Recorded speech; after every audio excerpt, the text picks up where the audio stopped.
Cela fait 6 mois que Rachel est mort. Il avait 33 ans. Un jour, il y a 2 années de cela, un truc s'est cassé dans sa tête. Il s'est mis à courir entre la France, l'Algérie, l'Allemagne, l'Autriche, la Pologne, la Turquie, l'Égypte. Entre 2 voyages, il lisait, il ruminait dans son coin, il écrivait, il délirait. Il a perdu la santé, puis son travail, puis la raison. Ophélie l'a quitté. Un soir, il s'est suicidé. C'était le 24 avril de cette année 1996, aux alentours de 23 heures. Je ne savais rien de ses problèmes. J'étais jeune, j'avais 17 ans, quand ce quelque chose s'est cassé dans sa tête. J'étais sur la mauvaise pente. Rachel, je le voyais, je l'évitais, il me pompait avec son prêchi-prêcha. Et je regrette de le dire, c'est mon frère, mais bon citoyen à ce point, ça te met la panique. Il avait sa vie, j'avais la mienne. Il était cadre dans une grosse boîte américaine. Il avait sa nana, son pavillon, sa bagnole, sa carte de crédit. Ses heures étaient minutées. Moi, je ramais H24 avec les sinistrés de la cité. Elle est classée ZUS 1, zone urbaine sensible de première catégorie. Pas de répit, on sort d'un crash, on tombe dans un autre. Un matin, Ophélie a téléphoné pour nous annoncer le drame. Elle était passée au pavillon prendre des nouvelles de son ex. Je pressentais quelque chose, a-t-elle dit. Alors j'ai sauté sur la mob de Momo, le fils du boucher halal, et j'ai foncé. Il y avait du peuple devant le pavillon, la police, le SAMU, les voisins, les curieux. Rachel était dans le garage, assis par terre, dos contre le mur, jambes allongées, le menton sur la poitrine, la bouche ouverte. On aurait dit qu'il roupillait. Son visage était couvert de suie. Toute la nuit, il a baigné dans les gaz d'échappement de sa tire.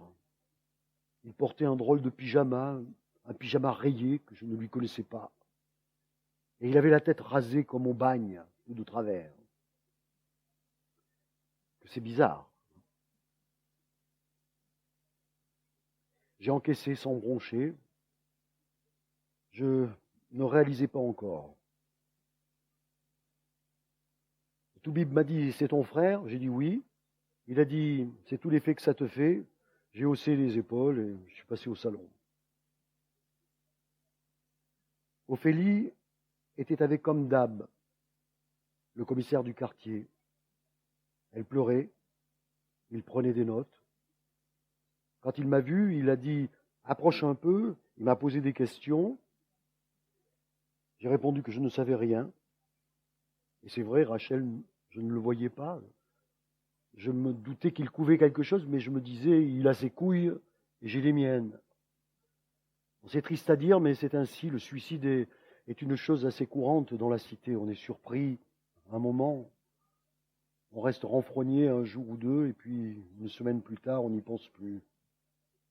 On se dit, c'est la vie, et on continue son chemin. Là, il s'agissait de mon frère aîné. Je devais comprendre. Je n'avais aucune idée de ce qui avait pu lui arriver, et je n'imaginais pas que ça a été si loin pour lui, et que ça irait si loin pour moi. J'aurais pensé à tout, et j'y ai pensé des jours entiers. Une affaire de cœur, une affaire d'argent, une affaire d'État, un malaise incurable, ce qu'il y a de pire dans cette putain de vie. Mais pas ça. Ah non, mon Dieu, pas ça.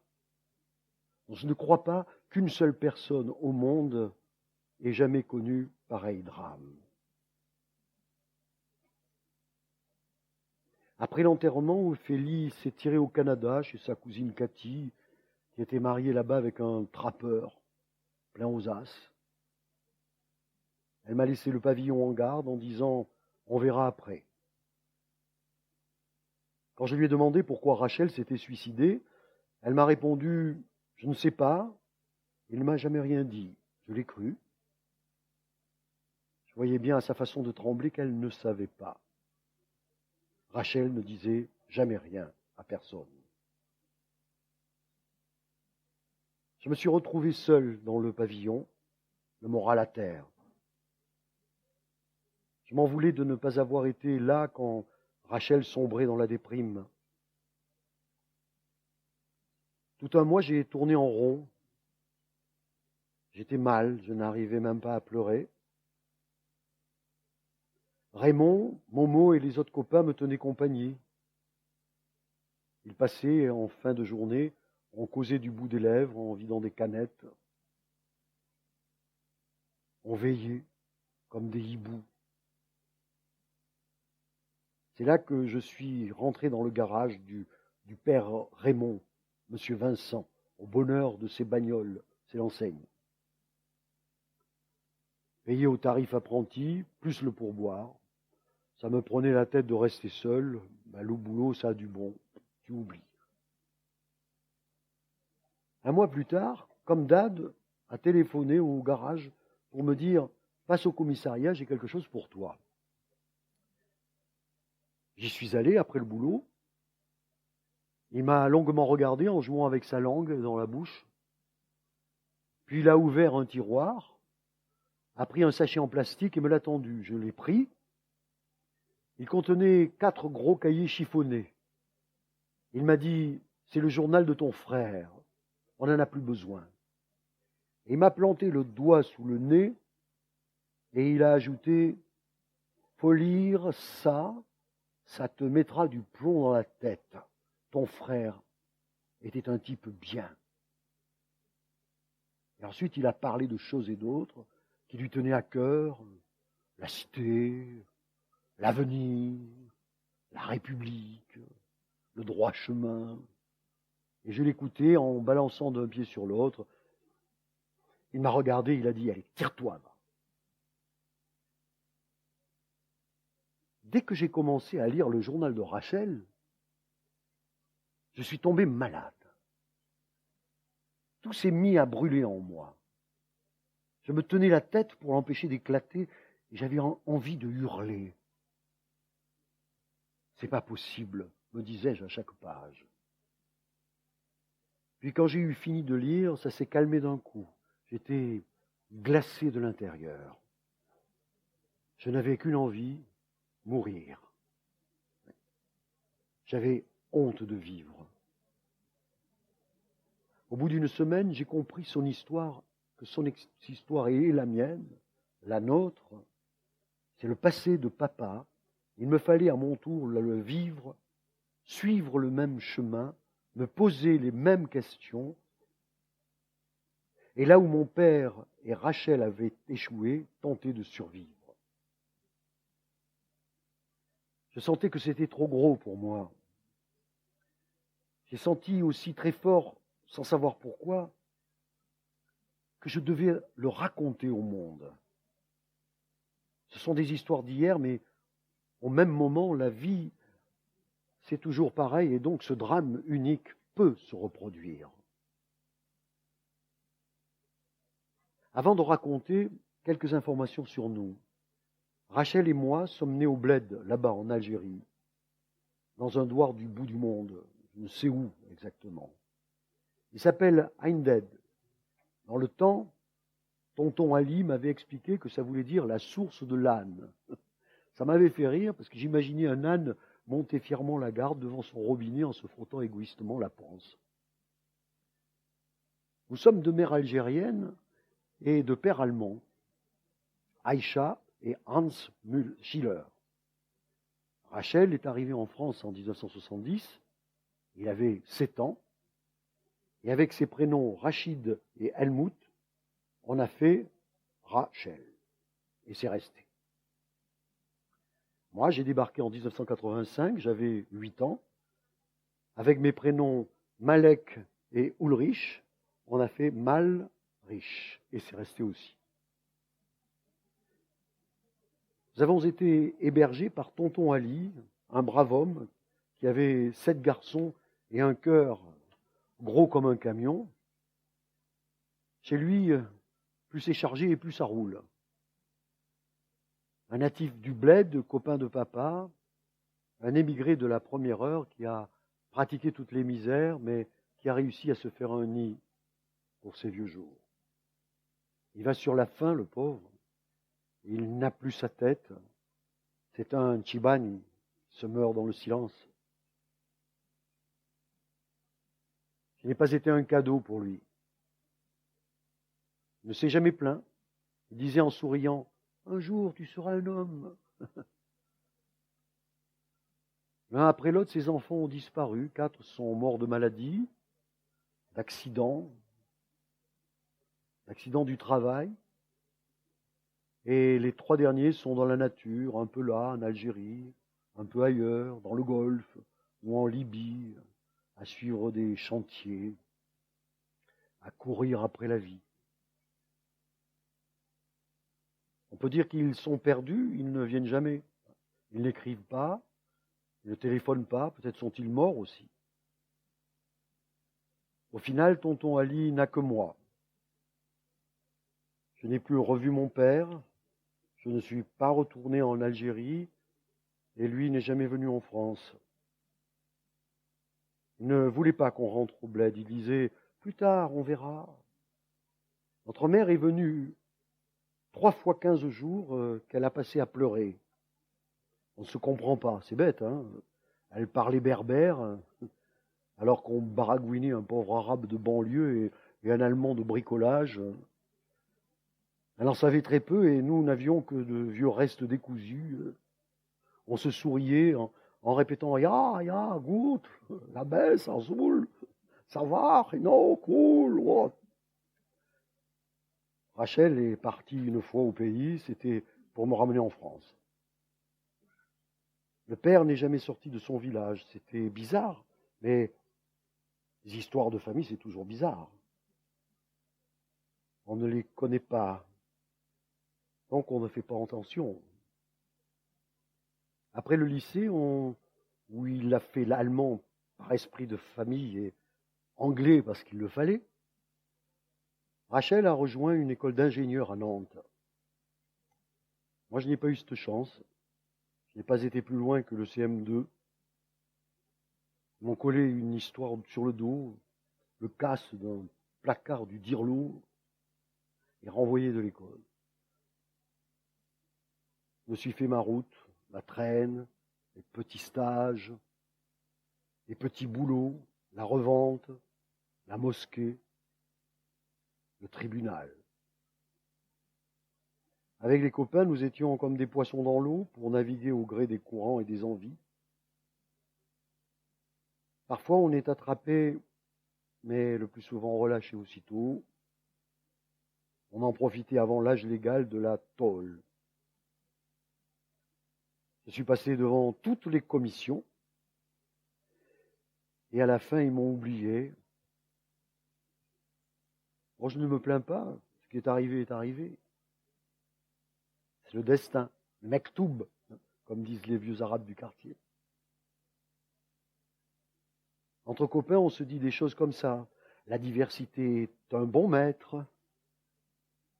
Le danger fait l'homme. Les couilles, on se les fait à la force du poignet. À 25 ans, Rachel a obtenu la nationalité française. Il a organisé une fête du tonnerre de Dieu.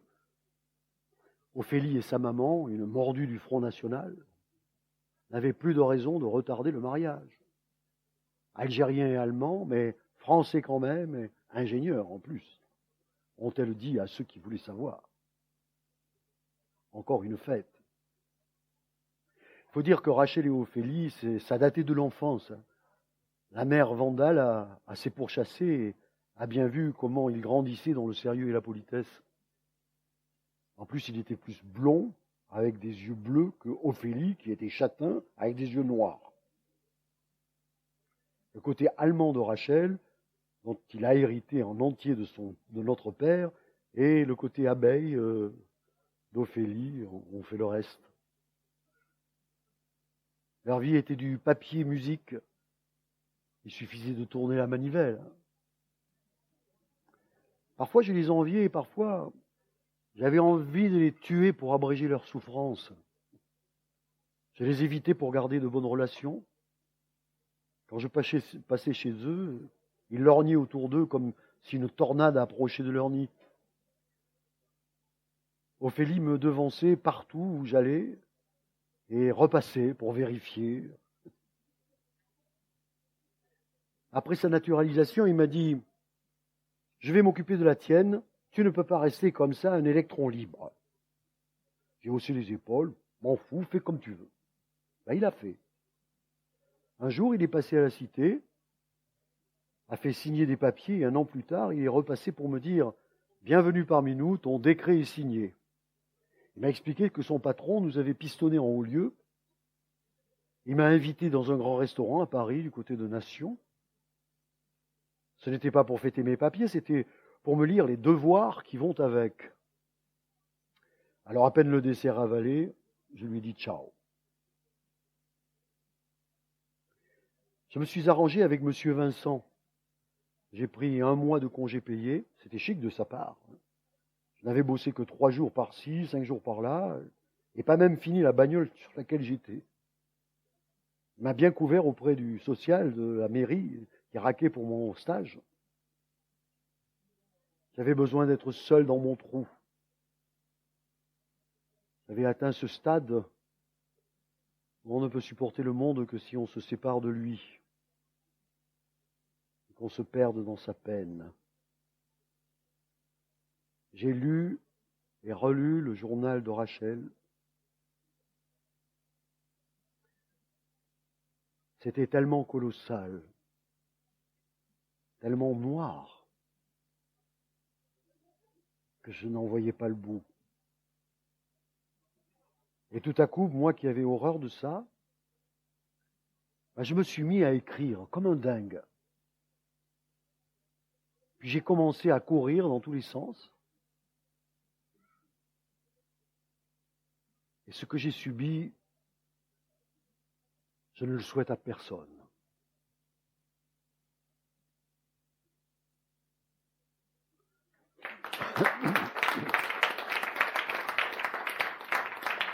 Voilà.